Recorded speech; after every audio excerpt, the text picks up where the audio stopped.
Ladies and gentlemen, let me tell you something. Being unbothered doesn't mean you don't care. It means you care differently. It means you value your peace enough not to hand it over to every little moment that doesn't deserve it. You don't need to clap back. You don't need to prove your point. You need to pause. That pause, that's power, that's training. When someone throws you shade, don't plant it. Don't water it. Don't grow it. Walk past it. You've got better things to do. And I get it. We've all got triggers. But here's the truth.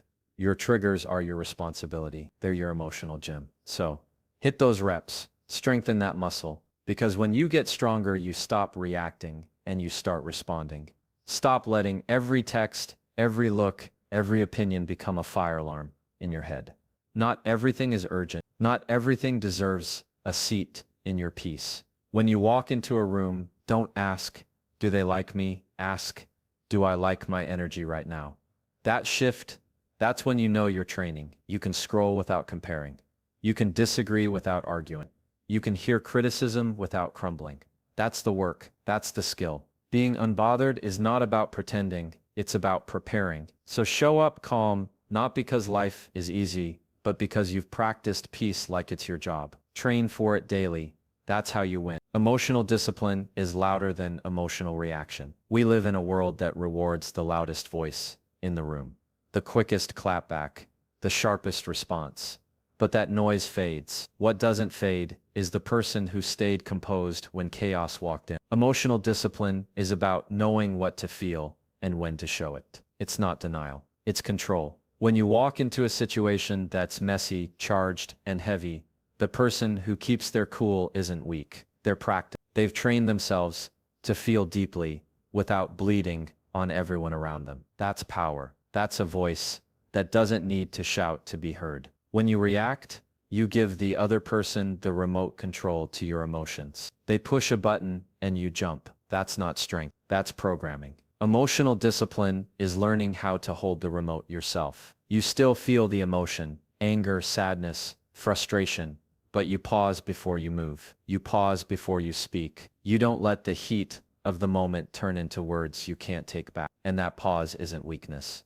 That pause is wisdom. It's awareness. It's you understanding that emotional maturity is not about suppressed impulse. And when you do that, you become unshakable in rooms that used to rattle you. There's a difference between reacting and responding. Reacting is instant. It's triggered. It's raw.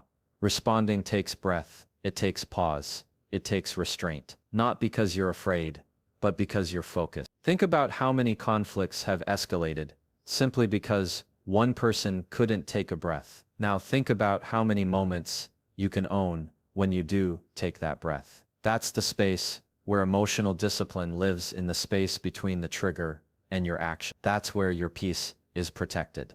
That's where your energy is filtered. That's where your growth is visible. Not to prove anything to others, but to prove everything to yourself. People will test you. That's a guarantee. Life will test you. That's a promise. And the goal isn't to avoid the test. The goal is to stop failing it. When you start practicing emotional discipline, you start seeing these tests as opportunities, not to perform, not to impress, but to stay grounded. It's in the middle of a heated conversation that you learn the value of a deep breath. It's when someone disrespects you that you understand the power of self-control. Because at the end of the day, your reaction is your responsibility. And that's what separates someone who's easily bothered from someone who's deeply rooted. Your emotions are valid, every single one of them. But not every one of them needs a stage. Emotional discipline is choosing which emotions get a mic and which ones get processed in private. That doesn't mean you don't express yourself. That means you express yourself with intention, with timing, with impact. Think about how strong you are when you can feel something deeply and still not let it control your next move. That's emotional strength. That's character. That's the result of discipline that didn't come overnight, but through trial, failure, reflection, and consistency. Training emotional discipline is like building muscle. You don't get it from one moment of calm. You get it from choosing calm over and over again. Even when you have every reason to react, especially then, the moments when you're shaking, when your pride is loud, when your instinct wants to snap. That's when you're building it. Not with a loud voice, but with a steady presence. You're learning to be the thermostat, not the thermometer. You set the temperature. You hold it even when everything around you wants to spike. That's how you become emotionally disciplined. And that's how you stay unbothered. Boundaries are not walls. They are doors with locks. The difference matters more than people realize. Wall shuts everything out, even the good. A locked door lets in what aligns and keeps out what doesn't.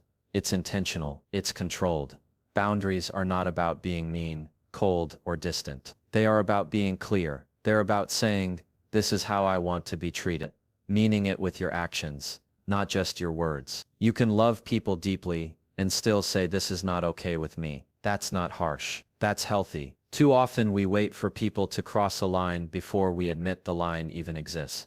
And by the time they've crossed it, resentment's already built. Boundaries don't need to be built out of anger. They should be built from awareness. Knowing what drains you, what confuses you, what triggers you, and having the courage to design your life around protection instead of apology. A boundary is not a punishment to others. It's a form of self-respect. It's you recognizing that you don't owe your time, energy, or space to people just because they want it. You owe those things to yourself. There's a fear that comes with setting boundaries, especially when you've been a people pleaser. You start to wonder, what if they leave? What if they get upset? But here's what matters more. What if you stay and keep getting hurt? What if you keep stretching past your limits just to make someone else comfortable? That's not kindness. That's self-abandonment.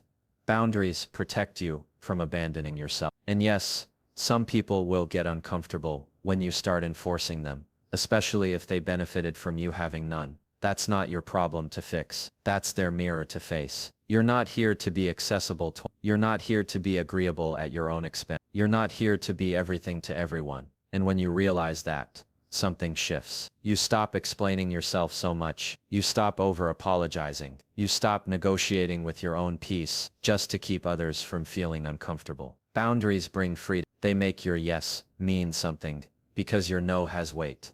They bring clarity to your relationships, to your habits, to your mind. They're not rigid rules. They're flexible filters. They're how you stay aligned with who you're becoming. It's not always about cutting people off. Sometimes it's about changing how close they get. You can still love someone and not answer every call. You can still care and not engage every time they try to pull you into chaos. Boundaries allow you to stay connected without being consumed. They teach others how to treat you, but more importantly, they remind you of how you deserve to be treated. That's where real self-worth shows up. Not in what you allow once, but in what you consistently protect. You don't have to shout your worth. Just show it by how you move. The hardest boundaries to keep are the ones with people you're close to. Family, friends, partners. Because those ties feel deeper, the pressure feels heavier. But that's where boundaries matter the most. The closer someone is to your heart, the more access they have to, and the more responsibility you have to guard it. It's not about shutting down. It's about showing up with clarity. About saying, I love you, and I also love me. When both of those can be true at the same time, that's growth. That's balance. That's where your peace gets space to breathe. There's a version of you that's more calm, more focused, more grounded. And that version has strong boundaries. That version doesn't respond out of guilt. That version doesn't live in burnout. That version doesn't over-explain every decision. You don't become that version by accident. You build it one boundary at a time. You build it by understanding that not everyone deserves a front row seat to your life. Not every invitation deserves a yes. Not every opinion deserves a reaction. Boundaries give you room to protect your energy, not just for others, but for yourself. Not everything requires a response. That truth alone will save you from arguments, anxiety, and exhaustion. Just because something was said doesn't mean it needs to be answered. Just because someone acted out doesn't mean you need to react. Silence isn't weakness. It's strategy. It's awareness. It's a reminder that you don't owe your energy to every invitation to chaos. Every situation doesn't deserve your voice. Sometimes the most powerful thing you can do is let people sit with their. You're not ignoring reality. You're mastering it. You're learning that maturity isn't about winning the last word. It's about knowing which words are even worth speaking in the first place. Some people speak just to get a rise out of you. They don't want understanding. They want attention. They don't care about clarity. They want control. And the moment you bite, you've handed it over. You've entered a game that doesn't serve you. So instead of falling into the trap of defending every boundary, just enforce it. Instead of explaining every decision, just live it. You don't need to type out that paragraph. You don't need to chase closure in every conversation. Peace gets louder when your responses get quiet. It's not silence from fear. It's silence from confidence. You have to ask yourself in every situation, what's the goal here? Is the goal peace, or is it pride? Is the goal clarity, or is it control? Sometimes we respond just to feel seen or validated, but other people's validation is temporary. What lasts is knowing you chose peace over provocation.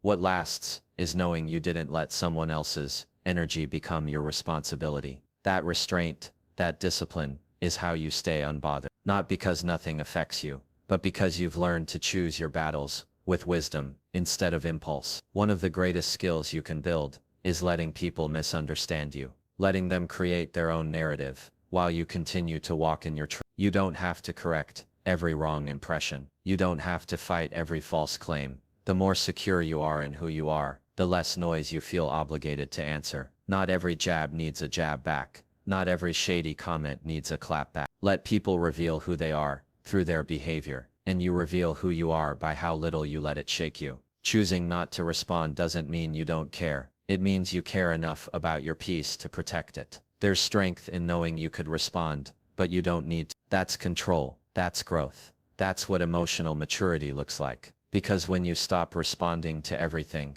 you start responding to the right things. You shift from reacting to choosing, from defending to discerning. That shift isn't loud, it's quiet, but that quiet is solid. That quiet holds weight. That quiet is where your confidence gets built. Not through what you say, but through what you no longer have to. You don't have to show up to every conflict you're invited to. Some things are better left unanswered. Some conversations aren't worth continuing. Some people want you to play a part in their drama, and when you don't, you break the cycle. You become the calm in their chaos. You become the one who chooses peace, not just once, but as a way of life. That choice doesn't come from being passive. It comes from being powerful enough to know your energy is valuable. It's not for sale. Every time someone pulls at your pride, you can observe without absorbing. That's a mindset shift that changes how you handle everything around you. Every room you walk into, every conversation you hear, every energy you encounter, you don't have to carry it.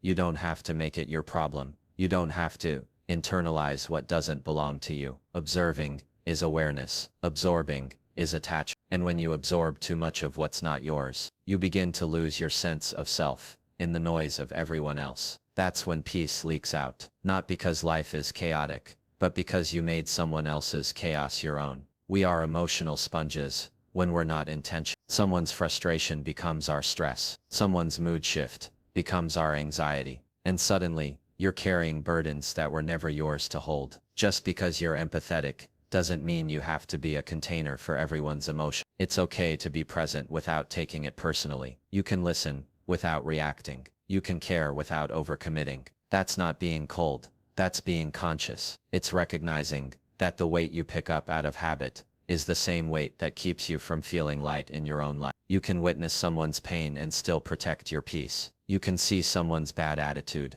and not make it about you. You can be aware of dysfunction without getting drawn into it. The key is remembering where you end and where others begin. Emotional boundaries start with that awareness. You don't need to take on someone's energy to be a good person. You don't have to rescue every struggling soul to prove you care. Sometimes the most loving thing you can do is stand firm in your calm and not mirror their storm. There's a calm confidence that comes with not absorbing everything. When someone tries to project anger onto you, you can recognize it and let it pass. When someone tries to guilt you into something, you can see it for what it is and walk away. This isn't about being numb. It's about being rooted. Rooted in who you are, rooted in what you value, rooted in knowing late, but from what you allowed to land there. And sometimes, it's not more self-care you need, it's less emotional baggage you picked up from absorbing things that weren't yours. You can be the calm in the chaos, but only if you stop letting the chaos define your state. That means learning to sit with discomfort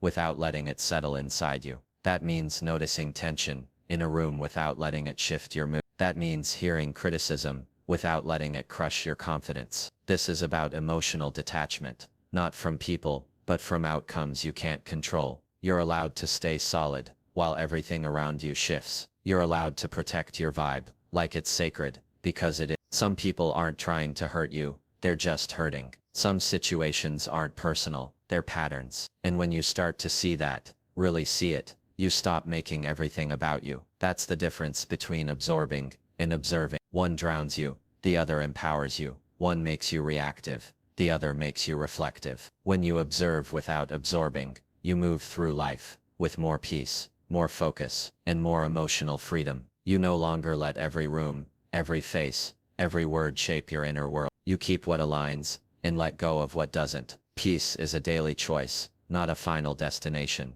It's not a one-time fix or a magical moment where everything lines up perfectly. It's not about waiting for all the noise to disappear or for life to get easier. Peace doesn't arrive when the world calms down. It shows up when you decide to calm yourself down every day on purpose. It's something you practice, not something you find. You don't wake up one morning fully unbothered and stay that way forever. You choose to be unbothered in moments where you used to lose control, one decision at a time. Peace shows up in how you speak to yourself first. That inner voice, the one that gets loud when you're stressed, the one that criticizes, doubts, or overthinks. That voice has to be managed. You can't control what the world throws at you, but you can control the volume of yourself. Every morning, you have a choice to speak with pressure or speak with patience. You can rush into the day reactive and tense, or you can step into it grounded and aware. That's not a personality trait. That's a muscle you build with repetition. That's peace as a discipline. Your peace is tied to your habits, what you consume, how you start your mornings, who you allow into your space. Those aren't small things. They add up. If you're constantly surrounding yourself with noise, distractions, and negativity, it's no wonder you can't feel calm. Everything becomes a battle. You misinterpret tone. You respond from insecurity. You seek validation instead of clarity. But when peace is your filter, you move differently. You listen better. You speak with intention. You let go of things that used to hook you instantly. That's the result of choosing calm over chaos. Not once, but every single time. There will always be something trying to knock you off center. Life doesn't stop sending challenges just because you want peace. People will disappoint you. Things will fall through. You will get triggered. But peace doesn't disappear when things go wrong. It just demands a choice. You can take the bait, or take a breath. You can spiral or stay steady. You can complain or take control. That's why peace isn't passive, it's active. It requires you to be intentional about how you respond when things don't go your way. It's easy to be calm when things are smooth, but real peace shows up in the pressure. Sometimes peace looks like silence. Sometimes it looks like walking away. Sometimes it looks like saying no. And sometimes it looks like saying yes to yourself, even if others don't get it. The more you practice choosing peace, the less you feel guilty about protecting it. You stop apologizing for needing space. You stop over-explaining your decisions. You stop trying to convince people who are committed to misunderstanding you. Peace frees you from that cycle. It brings you back to yourself every time the world tries to pull you out of alignment. And that process, that quiet, powerful return, becomes your anchor. Peace isn't loud. It doesn't announce itself. It doesn't need approval. It's found in those everyday decisions that say, I'm not going to lose myself in this moment. It's built in the pauses, the boundaries, the breath before the reaction. Peace is not something life hands you. It's something you reclaim in real time when the phone rings, when the email comes, when the conflict starts, when the day feels heavy. And you'll know you're choosing peace when you stop needing the outside world to change in order for you to feel okay. You'll know because you'll feel steady even when everything else isn't.